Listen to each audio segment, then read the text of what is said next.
Hello everyone, kitchen house চ্যানেলে আপনাদের সবাইকে স্বাগত। আমার আজকের রেসিপি ফুলকপির ডালনা।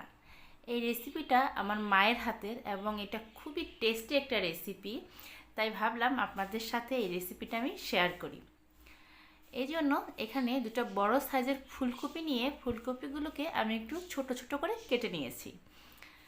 আমি আজকে ডালনাটা শুধু ফুলকপি দিয়েই করব। আপনারা চাইলে এই ডালনায় ফুলকপির সাথে আলুও দিতে পারেন, সেটাও খেতে ভালো লাগে।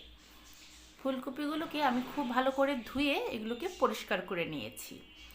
এই ডালনাটা কিন্তু ইচ্ছা করে ঠাকুরের ভোগেও আপনারা নিবেদন করতে পারেন, তাছাড়া নিরামিষ দিনে রান্না করে খেতে পারেন, বা লুচি বা পরোটার সাথেও এই রেসিপিটা খেতে অসাধারণ লাগে।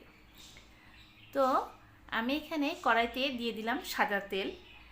যেহেতু ডালনা করব একটু তেলটা কিন্তু একটু বেশি লাগবে। এখানে আমি 1 কাপের মতো তেল দিয়েছি, তার সাথে 2 তেজপাতা আর 1 টেবিল চামচ আস্ত জিরা দিয়ে দিলাম। এটাকে খুব ভালো করে ফোড়ন তুলতে হবে।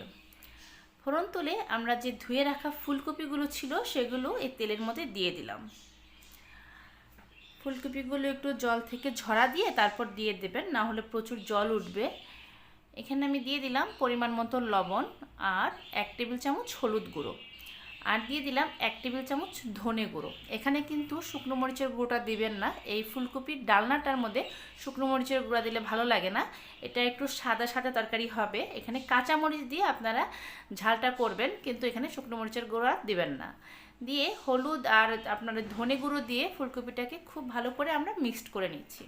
এটাকে একটু ভাজা ভাজা করে নিতে হবে। আর আগেই বলেছি ঝালের জন্য এখানে কাঁচামরিচ দেবেন। আমি এখানে 8-10টার মতো কাঁচামরিচ মাঝখান থেকে ভেঙে দিয়ে দিলাম।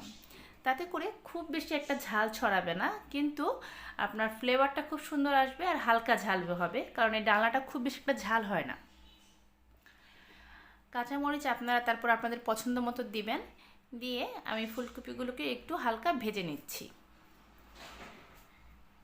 এই সময় কিন্তু চুলার আঁচটা আপনারা বাড়তি রাখবেন, অর্থাৎ হাই হিটে আমরা এই ফুলকপিগুলোকে ভাজবো, যেন ফুলকপি থেকে খুব বেশি জল না বের হয়, তাহলে কিন্তু ফুলকপিগুলো একদমই গলে যাবে। একটু খেয়াল রাখবেন ফুলকপিগুলো যেন হালকা আস্ত আস্ত থাকে। একটু ভাজা হয়ে গেলে আমরা এখানে প্রায় 1/2 কাপের মতো জল দিলাম। খুব বেশি গ্রেভি রাখবো না, এটা শুকনো শুকনো হবে, তবে এই ডালনাটা খেতে ভালো লাগে। কেউ যদি একটু গ্রেভি বেশি রাখতে চান সেই ক্ষেত্রে জলের পরিমাণটা একটু বাড়িয়ে দেবেন। দিয়ে আমি চুলার আঁচটাকে এখন মাঝারি করে দেব, দিয়ে এটাকে একটু রান্না করব।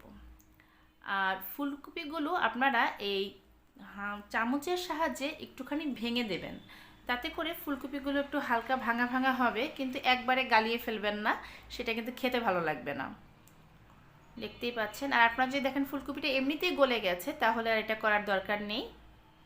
এই রেসিপিটা সকালে রুটি বা পরোটার সাথে যেরকম ভালো লাগে, বিকেলবেলা লুচির সাথেও আপনারা সার্ভ করতে পারেন। এছাড়া গরম ভাতের সাথে তো খেতে অসাধারণ লাগে। আমাদের বাসায় প্রায় এই রেসিপিটা রান্না করা হয়, তো ভাবলাম আজকে আপনাদের সাথে শেয়ার করি। যখন তরকারিটা একটু হয়ে আসবে তখন এখানে আমি ভাজা জিরের গুঁড়ো দিয়ে দিলাম। আপনারা চাইলে জিরে গুঁড়োর পরিবর্তে জিরের বাটাও এখানে ব্যবহার করতে পারেন। দিয়ে খুব ভালো করে আমরা ফুলকপিগুলোকে মিক্সড করে দিচ্ছি। আমার এই রেসিপিগুলো যদি আপনাদের ভালো লেগে থাকে তাহলে আমার চ্যানেলটা সাবস্ক্রাইব করে পাশে থাকা বেল আইকনটা ক্লিক করে দেবেন, তাতে করে আমি যখনই নতুন কোনো রেসিপি আপলোড করব আপনারা সাথে সাথেই নোটিফিকেশন পেয়ে যাবেন। দেখুন ফুলকপিটা কিন্তু অনেকটাই মজে এসছে, এবং আমাদের ফুলকপিটা কিন্তু অলরেডি সিদ্ধ হয়ে গেছে, আর ঝোলটাও কিন্তু অনেকটা কমে আসছে। আপনারা চাইলে এই অবস্থাতেও নামিয়ে নিতে পারেন, তবে আমি গ্রেভিটা আর একটু শুকাবো, এটা একটু মাখা মাখা হলে পরে খেতে আমার কাছে বেশি ভালো লাগে, এজন্য খুব বেশি আমি গ্রেভি রাখবো না। তবে আপনারা আপনাদের টেস্ট অনুযায়ী দেখে তারপর নামিয়ে নেবেন।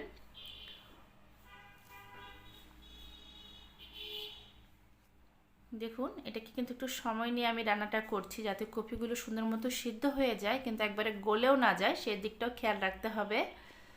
যখন হয়ে আসবে তখন আমি নামানোর আগে এখানে দিয়ে দেব 1 টেবিল চামচ আদা বাটা। আমি আদা বাটাটা নামানোর আগে দিচ্ছি। আপনারা চাইলে তেলের সম্বারেতেও কিন্তু আদা বাটা দিতে পারেন, তবে ডালনাতে অবশ্যই আদা বাটা দেবেন, তাহলে খেতে খুবই ভালো লাগে। আদা বাটাটা দিয়ে আমি তরকারিটা আরেকটু ভালো করে মিক্সড করে দিচ্ছি। দেখুন তরকারিটার কালারটা কতটা সুন্দর হয়েছে, এবং ট্রাস্ট মি ভিউয়ার্স, এই রেসিপিটা আপনারা বাসায় একবার হলো ট্রাই করবেন। আমি আপনাদের গ্যারান্টি দিয়ে বলতে পারি এটা সবাই পছন্দ করবে। আর নামানোর আগে অবশ্যই এখানে ঘি দিয়ে দেব। এখানে আমি 4 টেবিল চামচ ঘি দিয়েছি, কারণ ডালনা একটু ঘি বেশি হলে পরে ডালনাটা খেতেও ভালো লাগে, আর ঘিয়ের যে সুন্দর একটা ফ্লেভার আছে সেটা একটা ভিন্ন মাত্রা যোগ করে। ঘিটা দিয়ে আমি 4-5 মিনিটের মতো এই ফুলকপির ডালনাটাকে একটু রান্না করে নেব। দেখুন কত অল্প মশলায় এই রেসিপিটা করা যায় এবং খেতেও খুব ভালো লাগে। হয়ে গেল আমার ফুলকপির ডালনা। আশা করছি রেসিপিটি আপনাদের ভালো লেগেছে। সবাই ভালো থাকবেন, সুস্থ থাকবেন। ধন্যবাদ।